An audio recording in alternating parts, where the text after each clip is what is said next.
Assalamualaikum warahmatullahi wabarakatuh. Alhamdulillahirabbil alamin wa bihi nasta'inu ala umuri dunya waddin. Wassalatu wassalamu ala asyrafil anbiya'i wal mursalin wa ala alihi wa sahbihi ajma'in.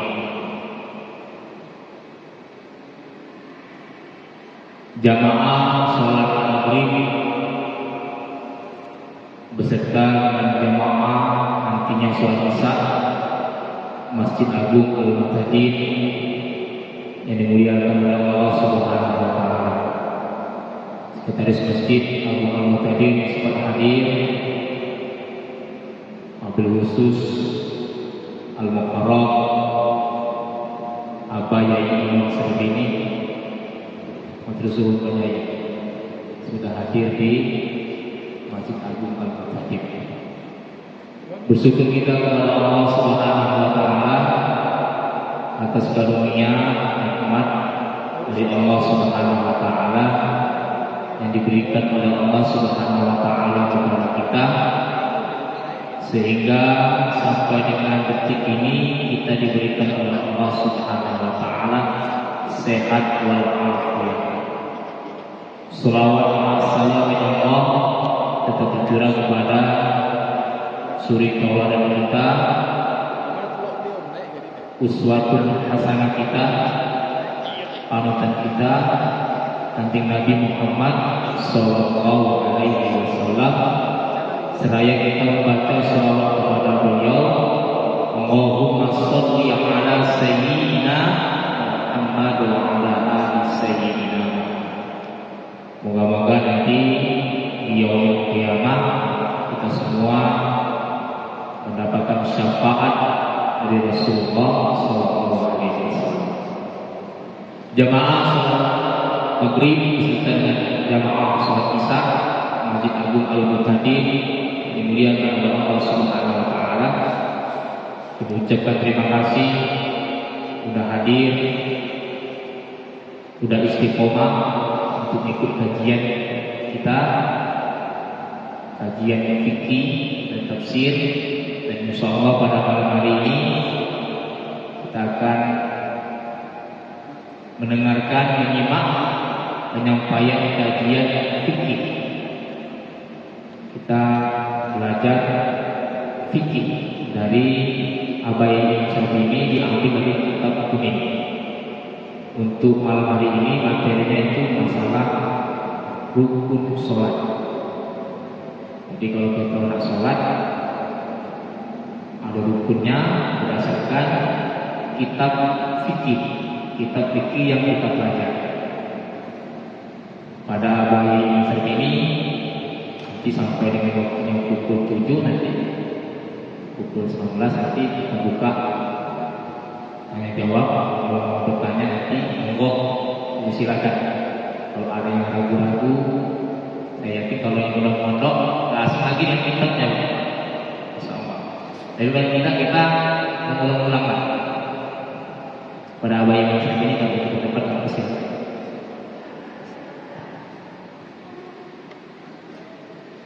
Assalamualaikum warahmatullahi wabarakatuh. A'udzu billahi minasyaitonir rajim. Bismillahirrahmanirrahim. Alhamdulillahirabbil alamin wa bihi nasta'inu ala umuri dunya waddin wa ala alihi wa sahbihi wa dzurriyyatihi ajma'in. Wal 'aqibatu lil muttaqin wa la udwana illa 'alal zalimin. Para bapak, ibu, jamaah sholat maghrib, terkhusus para pengurus, sekretaris yang insyaallah selalu istiqomah, bapak ketua peribadatan dan para imam Masjid Al-Muhtadin. Tentunya yang sangat dimuliakan adalah para jamaah Masjid Al-Muhtadin. Semuanya mudah-mudahan dalam perlindungan dan tentunya ridho Allah Subhanahu wa taala. Alhamdulillah, puji syukur kita panjatkan kepada Allah Subhanahu wa taala Salawat dan salam Rasulullah senantiasa berturut limpahkan kepada baginda yang mulia. Sama-sama ucapan salawat. Allahumma shalli wa sallim ala sayyidina Muhammad wa ala ali sayyidina Muhammad. Semoga kita senantiasa dengan beliau sebagai umatnya yang kelak insyaallah akan mendapatkan syafaatnya. Selanjutnya para bapak dan para ibu hadirin sekalian, bahwa harusnya malam ini adalah tafsir, karena kelupaan bahwa dan tadi ada beberapa kegiatan sehingga tidak sempat lagi pulang ke Ranau, hingga kita langsung saja lihat di mobil ternyata yang ada tidak fikih. Karenanya mohon maaf, jadi ya apa namanya, kita lakukan, kita bahas, kita kaji yang ada saja. Bahwa minggu kemarin kita menjelaskan tentang masalah arkanus sholat, rukun-rukun daripada sholat.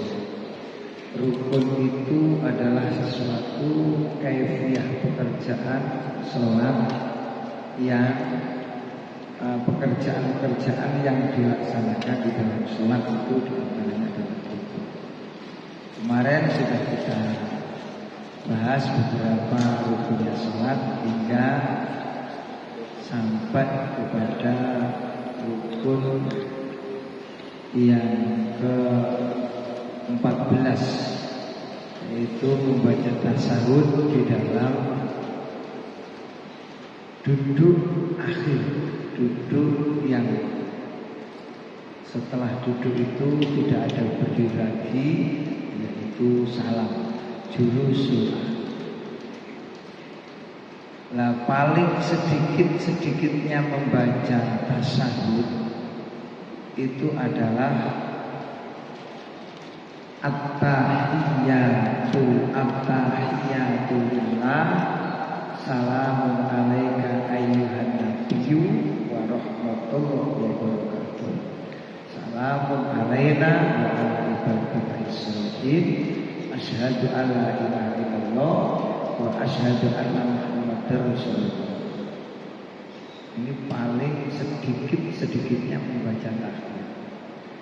Tetapi untuk kesempurnaannya, yang lebih sempurna tahiyat yang kita baca itu bagaimana? Di sini tahiyat yang sempurna, wa huwa akmalut tahiyat, itu adalah at-tahiyatul mubarakatus sholawatut thayyibatul lillah. Assalamu alayka ayyuhan nabiyyu wa rahmatullahi wa barakatuh. Assalamu alayna wa ala ibadillahi sholihin. Asyhadu an la ilaha illallah wa asyhadu anna Muhammadar Rasulullah. Atau wa asyhadu anna Muhammadan abduhu wa rasuluh, atau wa asyhadu anna Muhammadan rasulullah. Ini bisa salah satu kita. Nah, itulah sehingga yang kita baca adalah yang diajarkan oleh guru-guru kita adalah bacaan tahiyat yang akmal, bacaan tahiyat yang sempurna. At-tahiyatul, at-tahiyat. Ada pun beberapa penghormatan al-mubarakah dan beberapa keberkahan, as-sholawat, beberapa sholat atau ibadah dan beberapa kebaikan yang kita miliki, semuanya itu penghormatan, penghargaan, keberkahan, beberapa sholat yang kita lakukan, kebaikan-kebaikan lillah, itu adalah milik. Assalamu alayka ayyuhan nabi. Salam untuk wahai Nabi, wa rahmatullahi wa barakatuh. Selamatan, rahmat dan barokah Allah kepada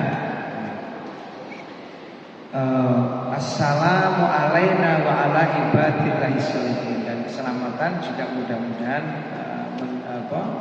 juga kepada kami dan hamba-hamba Allah yang sholih. Terus asyhadu alla ilaha illallah, kami bersaksi bahwa sesungguhnya tiada Tuhan selain Allah. Asyhadu anna Muhammadan, dan ini ada wawunya, berbeda dengan adzan. Adzan itu nggak usah dikasih wawu, tapi kalau syahadat dalam tahiyat ini ya harus ada wawunya karena ada kaitan. Koma itu tidak usah ada wawunya, biasanya kadang-kadang koma ada wawunya ya. Allahu akbar, Allahu akbar, asyhadu an la ilaha illallah wa asyhadu anna, tidak usah kasih wawu. Dan adzan dan qomat itu tidak usah pakai.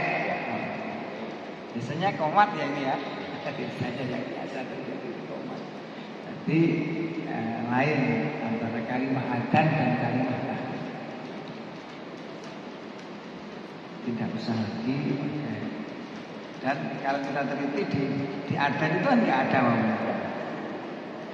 Mungkin kebiasaan atau mungkin saking apalnya semacam itu sehingga lupa, sehingga sulit untuk menjalankan. Ijabah bersama asyhadu alla ilaha illallah terus wa asyhadu, karena itu adalah persaksian. Itu bedanya.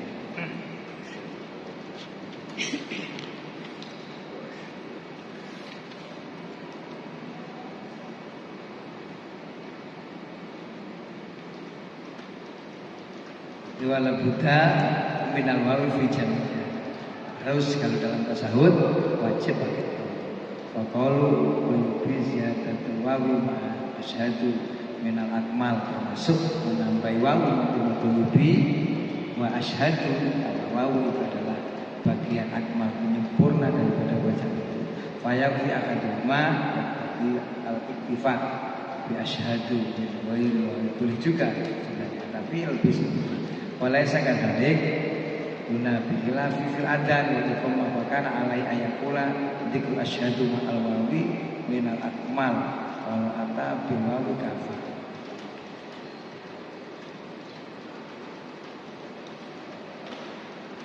Bapak-bapak yang saya hormati, yang saya muliakan,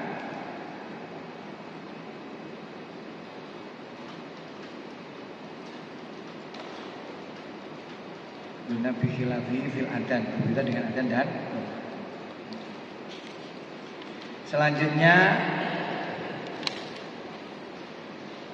wal khamisah nomor 15 ya, nomor 15-nya rukun daripada sholat adalah as-sholatu ala nabi, membaca sholawat kepada Nabi, membaca sholawat kepada Nabi fihi dalam tahiyat akhir, duduk yang akhir, ba'dal faraghi minat tasyahud, setelah selesai kita membaca tasyahud.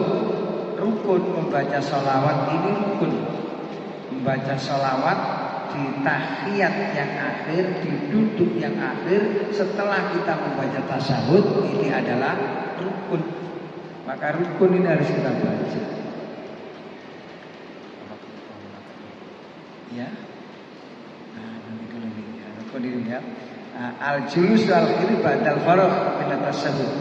La wa aqulu sholawah ala nabi Allahumma sholli ala Muhammad. Paling sedikit-sedikitnya membaca sholawat kepada Nabi adalah Allahumma sholli ala Muhammad. Ini paling sedikit, paling pendek, paling ringan. Ini paling sedikit. Wa akmaluha. Nah, kalau sempurnanya bagaimana? Allahumma sholli ala sayyidina Muhammad wa ala ali sayyidina Muhammad kama shallaita ala sayyidina Ibrahim wa ala ali sayyidina Ibrahim wa barik ala sayyidina Muhammad wa ala ali sayyidina Muhammad kama barakta ala sayyidina Ibrahim wa ala ali sayyidina Ibrahim fil alamin innaka Hamidum Majid. Ini paling sempurna. Maka sekali lagi kita ini diajari oleh para guru-guru kita adalah tahiyat, membaca sholawat yang sempurna. Sebenarnya membaca sholawat Allahumma sholli ala sayyidina, Allahumma sholli ala Muhammad sudah cukup. Ini bacaan sholawat rukun kita menjawab Allahumma sholli ala Muhammadin sudah cukup. Tapi kita diajari oleh guru kita dengan sempurna. Allahumma sholli ya Allah, Allahumma sholli ala sayyidina Muhammad, ya Allah berilah salawat dan keselamatan kepada junjungan kami itu Nabi Muhammad, juga keluarganya junjungan kami Nabi Muhammad, kama sholli ala sayyidina Ibrahim, sebagaimana engkau memberi salawat dan rahmat kepada junjungan kita Nabi Ibrahim dan keluarga junjungan kita Nabi Ibrahim, wa barik ala sayyidina Muhammad, beri keberkahan kepada junjungan kita Muhammad dan tentunya kepada keluarganya sebagaimana engkau memberi keberkahan kepada Nabi Ibrahim dan keluarganya Nabi Ibrahim. Fil alamina, di alam dunia ini, di alam atas di alam ini, innaka Hamidum Majid. Sesungguhnya engkau adalah Hamidum Majid, zat yang agung dan zat yang terpuji dan yang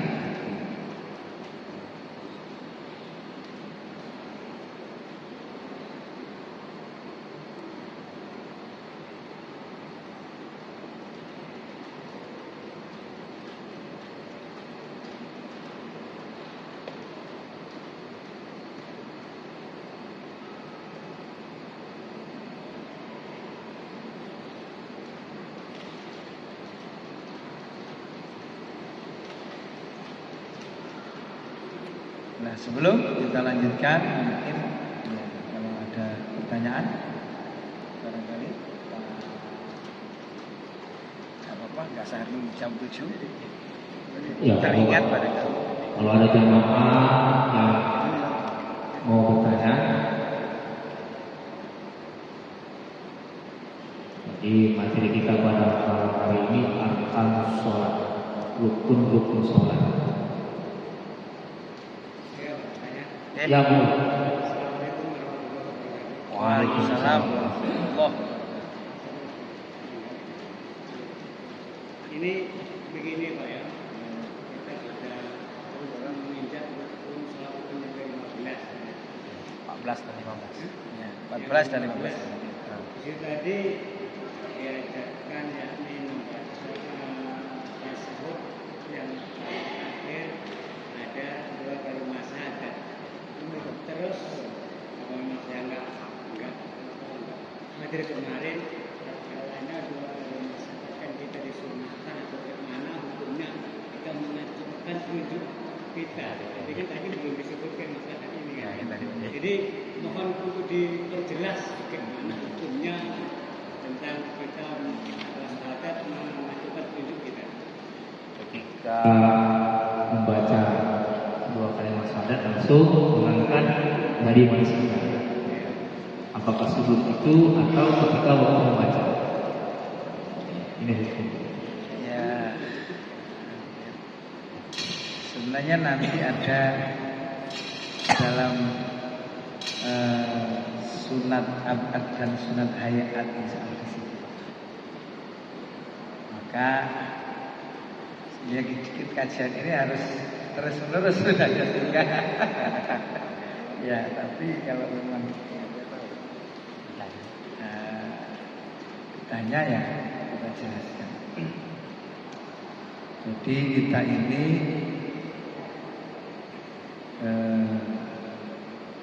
disunahkan mengangkat tangan ketika membaca syahadat. Jadi supaya tentunya tidak banyak gerak. Hari ketika asyhadu alla ilaha illallah itu kan. Asyhadu alla ilaha illallah. Jadi sebagai isyarat nanti insyaallah akan kita jelaskan lagi dalam bab itu Pak yang lebih jelas. Jadi pada saat illallah, bahwa aku bersaksi tidak ada Tuhan kecuali illallah. Nah, illallah, tidak ada Tuhan kecuali Allah. Tangan bersaksi. Insya Allah nanti kita jelaskan lagi Pak. Itu di situ Pak. Pak ya. Mungkin ada lagi masih ragu atau gimana? Ada satu lagi Pak ya. Iya. Ini kok ngomong. Mereka gini kan, soalnya kita ini kadang-kadang memang lain-lain karena atau memang prakteknya kita lain-lain. Kadang di antara tangan dua kita ini ditempelkan di situ itu kadang ada yang mengajarkan rata harus dengan untuk kita tangan kita. Ada yang asalkan tempel. Nah, ini yang bagus ini yang gimana? Ya itu adalah memang betul karena itu adalah praktek yang bukan wajib sehingga kadang-kadang berbeda, sedikit berbeda. Tapi kalau yang wajib sudah dipastikan itu sama.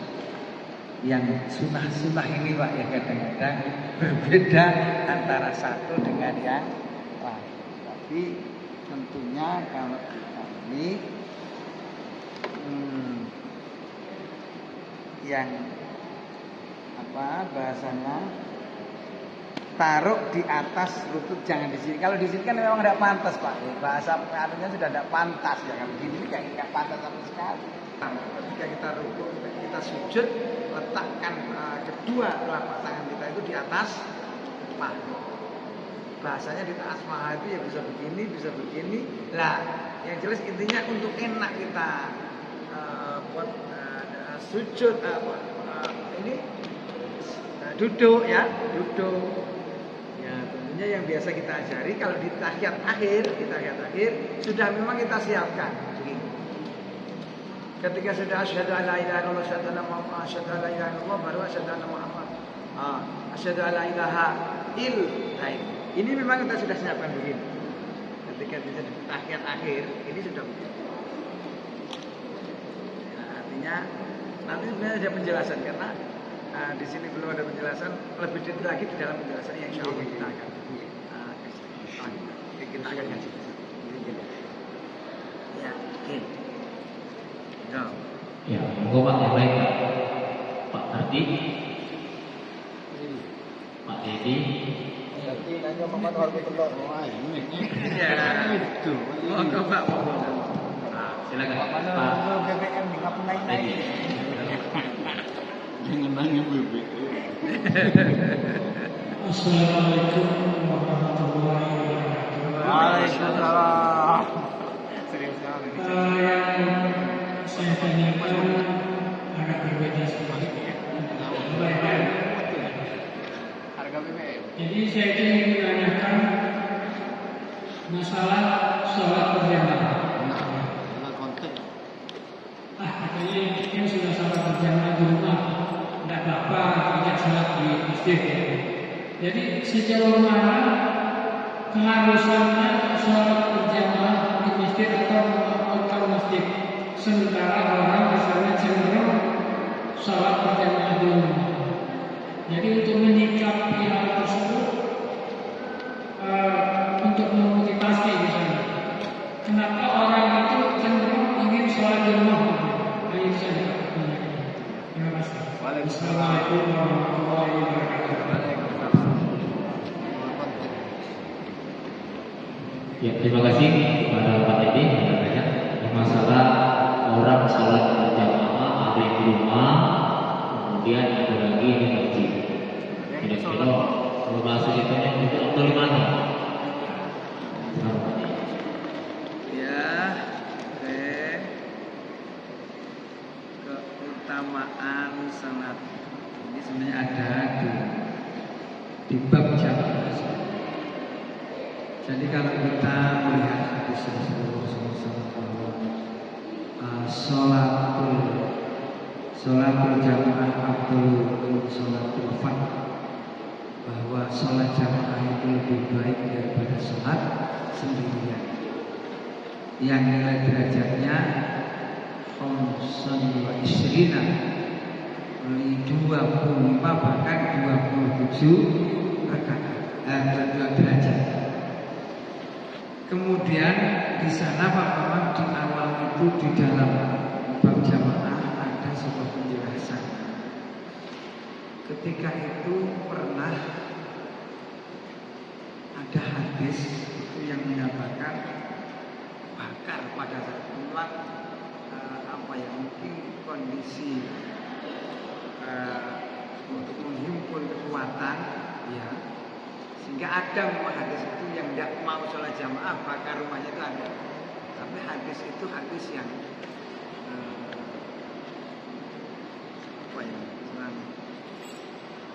kurang masyhur. Tentunya pada dasarnya jamaah itu punya fardhu kifayah.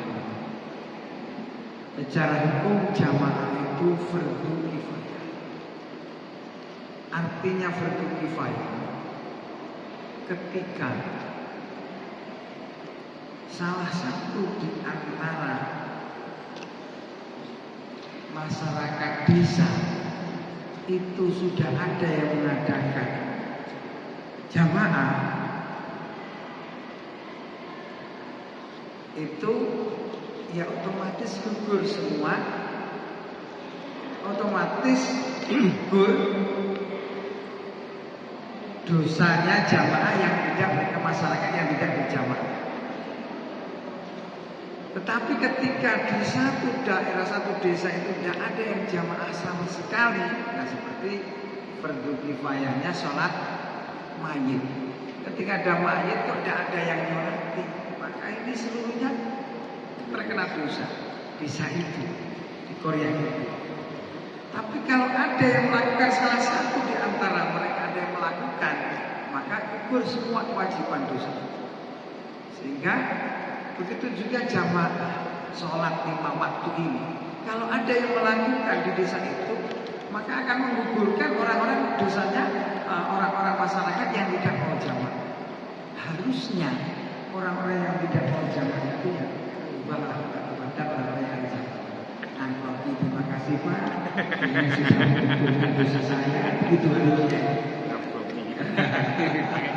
Rasa terima kasih. Kenapa? Kalau tidak ada yang jamaah, minimal yang mendapatkan apa ya? Ngirim apa kowe lah Pak, kira-kira begitulah. Biar memberi semangat lah ya. Jangan ngamplokin Pak Yai, ininya Pak Yai. Itu Pak.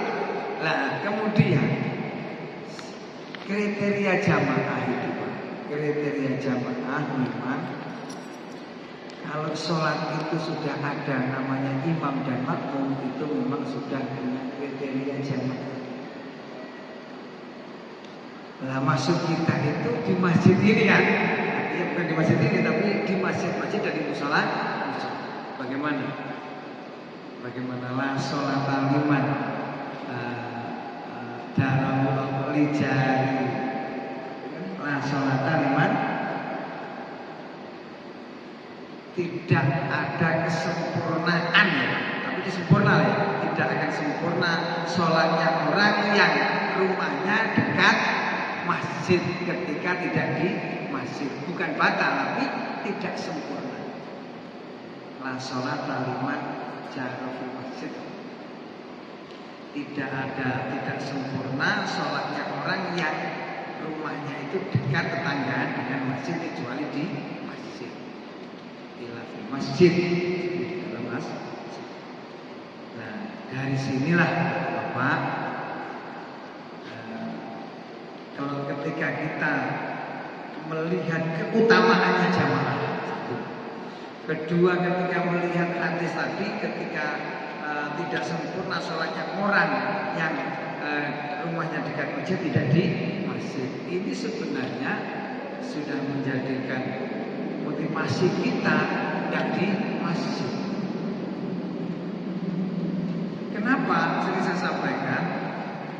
sholat jamaah jangankan di rumah, di masjid.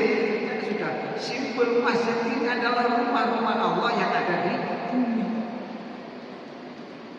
Maka ya keutamaannya otomatis akan lebih utama sholat di masjid.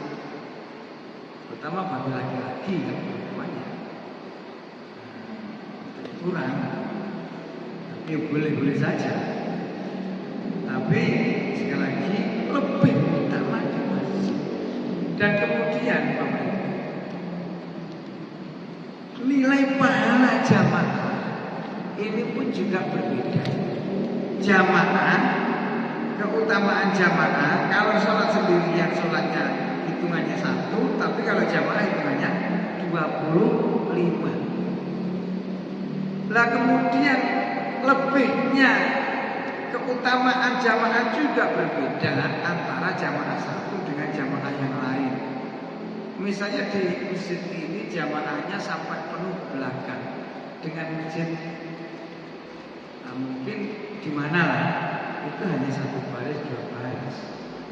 Keutamaan otomatis nilai kelebihan pahala juga lebih banyak yang banyak jamaah.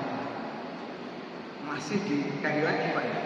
Jamaah, kata-kata jamaah itu yang entah satu makmum satu imam satu makmum, ini sudah punya nilai 25. Lah ketika jamaah ini banyak, pahalanya pun juga akan lebih banyak.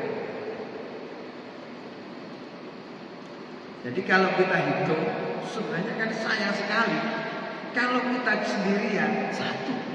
Tetapi kalau kita jamaah 25, coba. Kalau kita hitung kita hidup 1 hari, kok kita berjamaah, ini seakan-akan kita hidup berapa? 25 hari tanpa jamaah. Ini nilainya.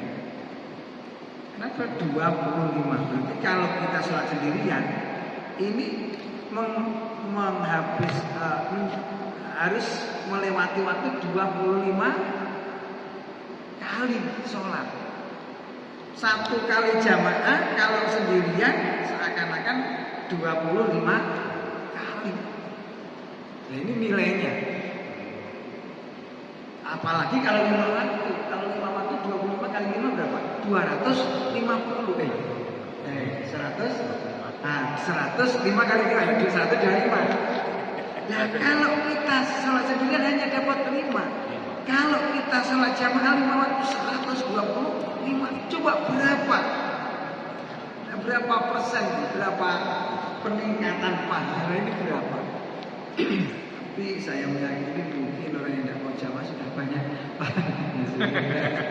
betul lagi pahala. Atau mungkin karena ya apalah tidak ngerti nama kuatannya gimana. Itu kita hitung-hitungan Pak. Kalau sendirian 1 hari ini dapat 5, kalau jamaah dapat 120, bayangkan.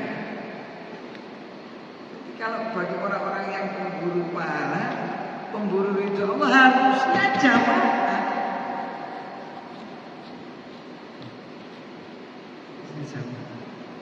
Tinggal kelima gitu sesempit apapun. Dan sekali lagi jamaah bisa di mana-mana. Tapi sekali lagi kalau milih di masjid lebih utama lagi. Karena masjid adalah bait Allah di rumahnya Allah di bukan ini rumahnya Allah sih luar biasa ini. Nah kemudian kalau kita bahas lagi tentang masalah jamaah, ini ada bukan hadis tapi kaul ba'dil ulama. Ketika orang itu jamaah, seakan-akan sudah bisa dipastikan sholat itu diterima oleh Allah. Kenapa? Kalau imamnya ini lepas tidak khusyuk dan sebagainya, makmumnya khusyuk, tetap diterima. Karena apa? Makmumnya khusyuk. Kalau misalnya makmumnya tidak khusyuk, imamnya khusyuk, makmum ikut diterima karena berjamaah. berjamaah. Kalau kedua-duanya tidak khusyuk semua, jadi imamnya ya tidak khusyuk, makmumnya juga tidak khusyuk. Ini bagaimana ini? Tetap diterima karena apa? Jamaahnya. Coba bayangkan. Apalagi kita jamaah. Apalagi yang jamaah banyak. Yang satu mikirkan hutang, yang satu mikirkan istrinya mau terakhir, yang satu mikirkan besok makan apa, yang satu mikirkan. Lah kebetulan yang satu ini memang mikirkan Allah. Lah ini semuanya kan itu diterima kata satu. Dia mikirkan harga telur. Yang satu mikirkan. Lah ini apa? Nilai jamaah sudah kalau kita jadi luar biasa. Sayang sekali ketika memang kita tidak bisa berjamaah. Walau toh memang tidak bisa di masjid, ya di rumah, di kantor, di mana upayakan kita berjamaah. Tapi yang lebih utama, lebih afdol yang tetap di masjid. Itu barangkali Pak. Semangat pada dia. Nanti dikasih amplop. Ada lagi barangkali. Ya, monggo. Ada lagi Pak? Sebelah kanan, sebelah kiri sudah. Tidak langsung kita lanjutkan. Mas Dandi, ada pertanyaan? Agak telur. Kita lanjut sedikit Pak ya. Habiskan diri. Masih bisa. Untuk menghilangkan kami habiskan rukun dulu. Berikut ya, kemudian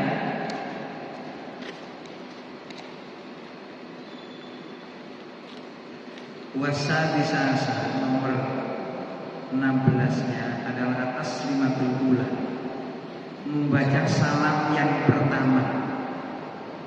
Wa yajibu iqa'u salam ala al-qud wa aqulu assalamu alaikum. Jadi rukun yang ke-16 adalah taslimatul ula, membaca salam yang pertama. Salam awal ini yang wajib, rukun ini. Adapun salam yang kedua itu sunnah. Ya. Jadi taslimatul ula, karena ada hadisnya Rasul, tahrimuha at-takbir, apa namanya? Haramnya sholat itu ketika sudah takbir, wa tahliluha taslim, halalnya sholat ketika sudah taslim. Wal hikmatu fi talabis salami minal musalli anna kana mas'ulan 'anil nas summa aqbal alaihi. Jadi hikmahnya salam itu bagaimana bagi orang yang sholat ya sebelumnya itu sibuk dengan manusia, setelah takbir sibuk dengan Allah, setelah itu dibuka kembali dengan salam, sibuk lagi dengan manusia. Fasadul awal ta'rifu bil alifi wa lam wa la yakum at-tanwin. Ada beberapa banyak persyaratan salam. Harus pakai salam, lafaz assalam bukan salamu. Assalam pakai al. Kemudian apa namanya? Wala yakfi salamun alaikum boleh bikhilaf ma taqaddam. Salamun alaika ya itu kalau dalam apa namanya tadi tahiyat. Bal tabul bidzalika inda ta'ala. Masal kusami kaful khitab wala yakfi assalamu alaihi. Yang benar adalah assalamu alaikum bukan assalamu alaihi. Pakai qaf, pakai kaf khitab ya. Assalamu alaihima, assalamu alaihim, assalamu alaiha, assalamu alaihina. Kemudian syarat salam yang ketiga adalah wasul ihdal kalimat dari bil menyambung ya. Assalamu alaikum, assalam alaikum disambung. Salah satu di antara doa falau fasala bainahuma bikalamin. Misalnya assalam, berhenti dulu ramenya. Alaikum lagi. Antara dua kalimat ini ada kalimat lain itu namanya mufasal, pemisah, maka itu tidak sah salam. Tidak boleh munfasil. Kan tetap assalamualaikum, jangan assalamu bismillahirrahmanirrahim alaikum. Nah, ini berarti kan antara assalamu dengan alaikum ada kalimat yang diucapkan, itu namanya memisah. Jadi jangan sampai lam yasih, tidak sah salam. Kemudian syarat yang keempat adalah mimul jam'i. Mimnya jam' alaikum, wal alaihi. Tidak assalamu alaika misalnya, tidak boleh, tapi tetap assalamu alaikum. Syarat yang kelima adalah mualah, terus menerus. Walam yuwali bal sakata sukutan tawilan qasiran. Assalam, diam agak lama, terus baru alaikum. Namanya tidak terus menerus, tapi assalamu alaikum. Nah, syarat yang ke-66 adalah mustaqbilal qiblat, menghadap kiblat dadanya ketika mengucapkan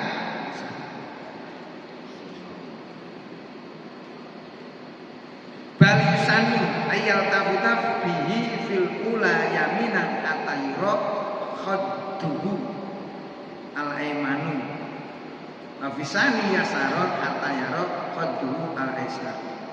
Balik disunatkan falau tahawala bianil kiblat doro, kalau dada ini ketika mengucap salam enggak menghadap kiblat ini membahayakan. Nah, maka tetapi disunatkan wajah ini Pak, ketika kita sunah ya yusanu ayyal tabuna bihi fil ula yaminan. Jadi sunah membaca salam pertama wajah ini, tapi kalau dada tetap ini Pak. Assalamualaikum warahmatullahi, ini sunnah kita. Kita nolehnya Pak, nolehnya itu apa? Kalau bahasa Jawa itu nolehnya, noleh ini. Ini sampai melihat ini, melihat pundak kita ini. Ini sunnah. Assalamualaikum warahmatullahi. Kalau salam pertama, salam yang kedua, assalamualaikum warahmatullahi. Ini kita, ini sunnah. Nggak noleh gimana? Ini apapun namanya sunnah. Cuman kita tidak mendapat sunnah. Assalamualaikum warahmatullahi. Assalamualaikum warahmatullahi. Loh, kok nggak noleh? Nggak sah. Lah ini kadang-kadang kan hal yang sunnah, tapi kan nggak tahu.